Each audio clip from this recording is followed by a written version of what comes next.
day off. She looked over at him and gave a silent look of reproach. He saw the look. He always saw the look. He asked her, "What?" She asked her husband, "What are we doing here, babe?" She watched and followed him as he slowly walked his way around Savory Avery's Barbecue. That was the name on the sign.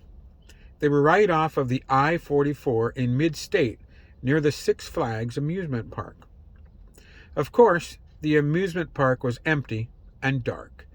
It had been famous for its roller coasters, and those metal monuments to excitement and motion sickness loomed in the near distance. They had chosen this off-ramp and diner because of the underground parking structure. Even though the diner was small and quirky, it had a surprisingly large parking venue. Nothing says tornado safety like a sturdy underground facility, so that is where they had parked their solar car while they explored. He had Fido on a relatively short leash and was really just letting the medium-sized gray dog pull him about as the good boy played canine explorer. Of course, Fido had to mark as much of the outside of the diner as he could, at least until he ran dry. She was amused at the signage for the eatery. The big neon sign for the barbecue joint showed an absurdly large rack of dinosaur-sized ribs, a la animated caveman show. She pondered that for a moment before asking her husband, "Why do you suppose they ordered those ribs every time when they had to know it would tip over their car?" He thought on that for a moment before responding with, "I guess the ribs were super good." They were able to make their way into the upscale roadside eatery through a door in the rear. The other points of entry were all either locked or had too much debris piled against them.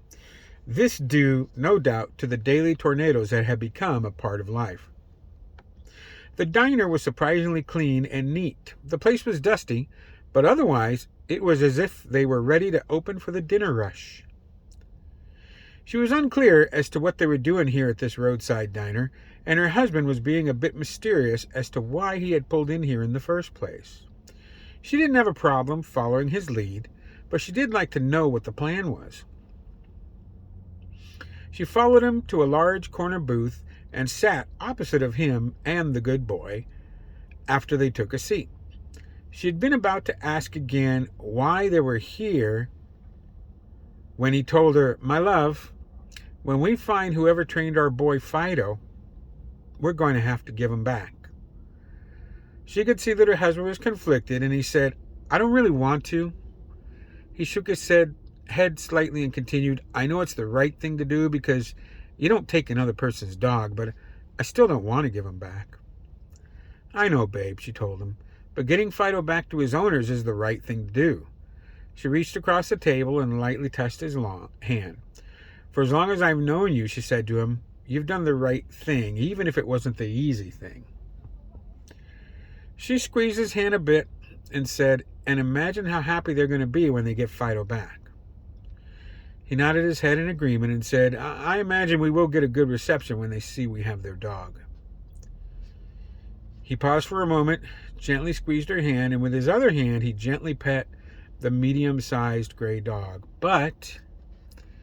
She looked confused for a second and asked, "But what, babe?"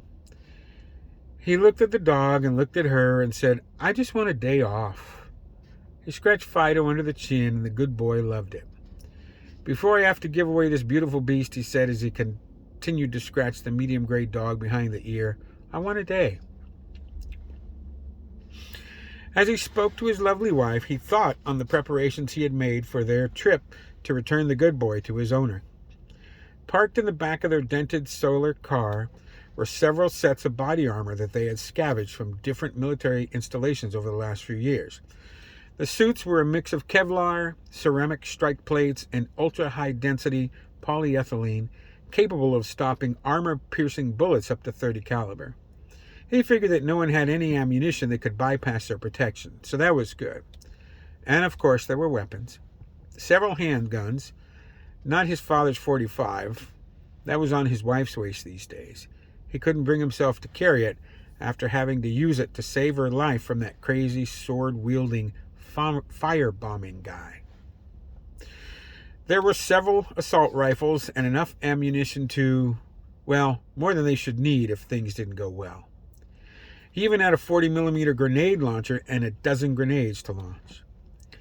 As he had made those preparations and packed them into the solar car, he did something that he hadn't done in a long time. He hadn't done it since he lost his daughter to that damn virus. Some, maybe most, would say that he lost his faith after that. Be that as it may, he prayed. He wanted things to work out. He needed them to work out. He actually had not wanted his wife to come along, but he knew that she would not have stayed in their future home while he went out to do this thing alone. So he prayed. He pointed out the window at the multiple roller coasters across the highway and said, "I want to take a day, just the three of us, and have some fun." He squeezed her hand gently and said, "I want to win you a giant stuffed animal." She smiled, and he smiled, and they both would have sworn that Fido smiled.